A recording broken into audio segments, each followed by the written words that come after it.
ओम नमस्ते जी। आइए आज की चर्चा प्रारंभ करते हैं। यजुर्वेद के 40वें अध्याय का प्रथम मंत्र। ओम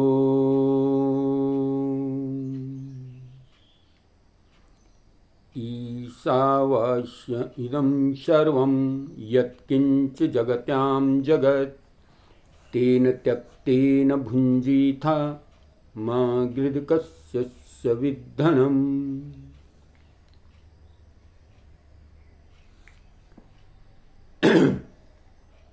कहा, इस संसार में जो कुछ भी जगत के नाम से जाना जाता है उन सब का स्वामी वही परमात्मा है।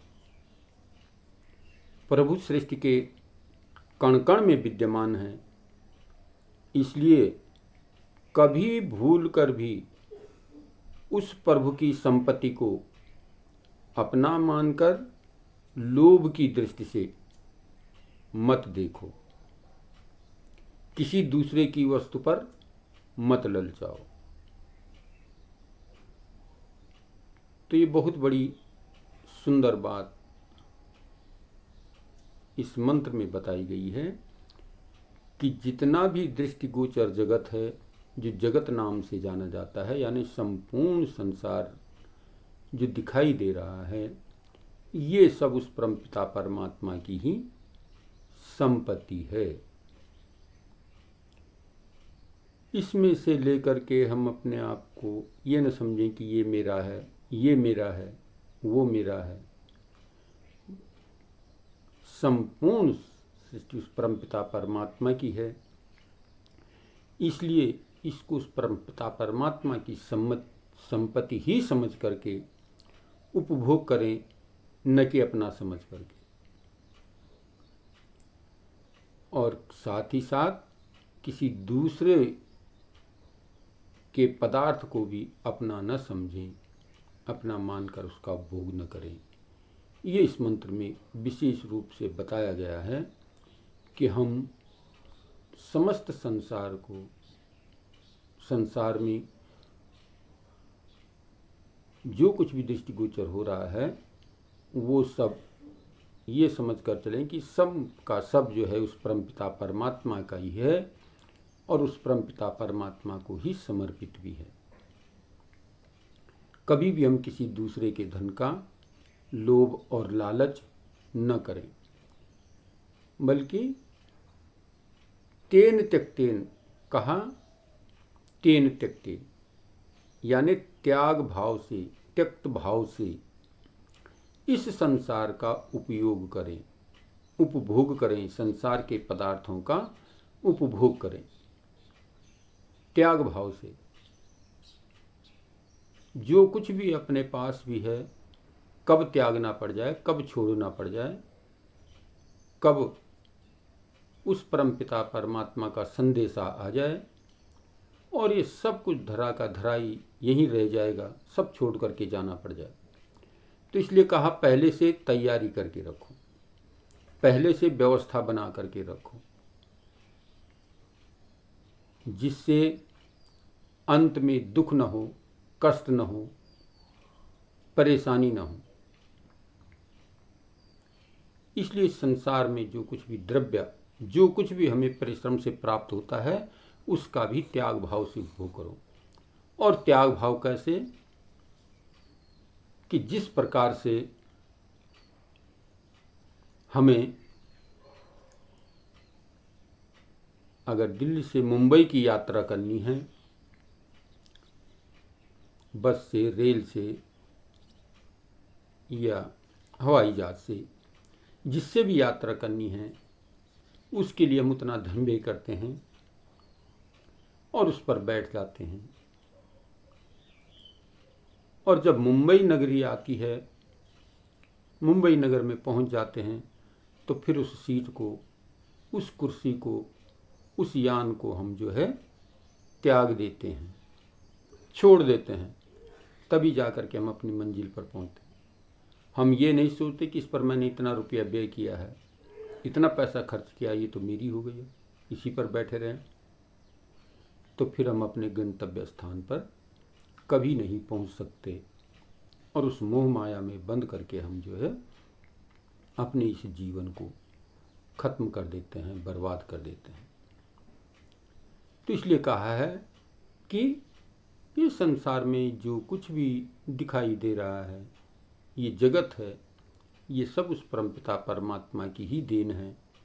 इसलिए इसको उसी का समझ करके, उसी का जान करके हम उपभोग करें और अपने जीवन को सफल और सार्थक करें त्याग भाव से, न जाने कब छोड़ना पड़ जाए।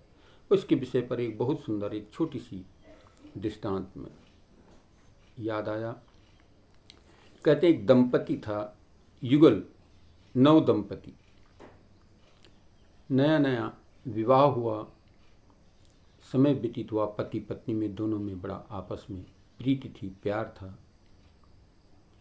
1 वर्ष पश्चात एक बालक को उन्होंने जन्म दिया, नामकरण संस्कार हुआ। बालक के साथ उनकी खुशियाँ दिन दूनी और रात चौगुनी हो गई।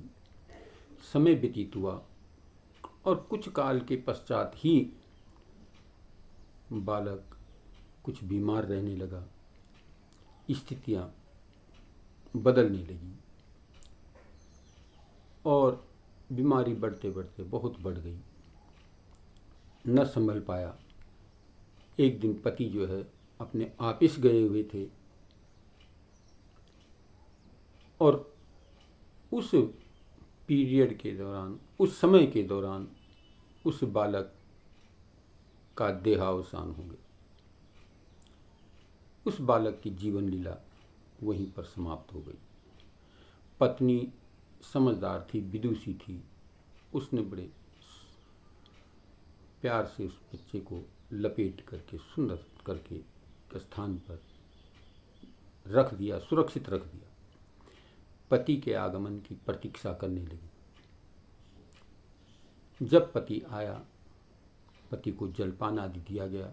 किसी प्रकार का तनाव का भेद मस्तिष्क पे नहीं था। पति को बड़े शांत भाव से अभिवादन करके जलपान आदि दिया और बैठ गए। पति बिठाया। उसके पश्चात पत्नी ने कहा कि देखो जी, एक दिन मैं एक पड़ोसी से एक कैंची लाई थी और वो विदेशी कैंची थी, लंदन की कैंची थी। वो मुझे बड़ी भा गई और अब उससे मुझे उस पड़ोसी को वापस करने का मन नहीं कर रहा है। मैं नहीं देना चाहती उसे वापस। वो मेरे पास, वो मेरे मन को भा गई है और वो मैं अपने पास ही रखना चाहती हूँ। तो पति बोला, भाई क्या बात है, तुम कितना बेवकूफ़ हो गई हो क्या, इतनी समझदार होते हुए तुम कह रहे हो कि पड़ोसी की कैंची है और पड़ोसी से मांग करके लाई थी काम करने के लिए और अब नहीं देना चाहती हूँ। ये तो बहुत गलत बात है। आपको उसे उसकी वस्तु लौटा देनी चाहिए। तो उसने कहा, नहीं, मेरा मन उस पर आ गया है, मेरा मन उस पर भाग गया है, मैं उसे नहीं लौटाना चाहती। पति ने बहुत प्रयत्न किया। उन्होंने कहा, भाई देखो, दिखाओ मुझे उस कैंची को, मैं तुम्हारे लिए उसी प्रकार की नई कैंची वहीं से खरीद करके ले आऊँगा, लेकिन जो जिसकी वस्तु है उसे दे देनी चाहिए, उसे अपने पास रखना पाप है।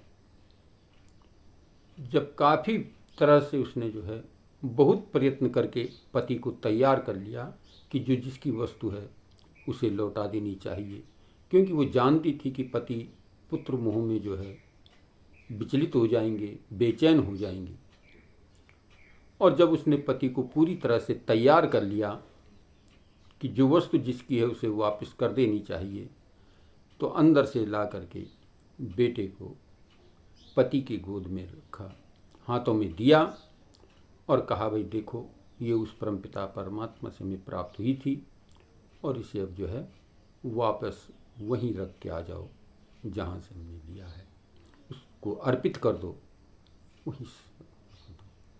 तो कहने का तात्पर्य ये है, किस प्रकार का भाव हमारा होना चाहिए कि न जाने कब कौन सी वस्तु कब त्यागनी पड़ जाए।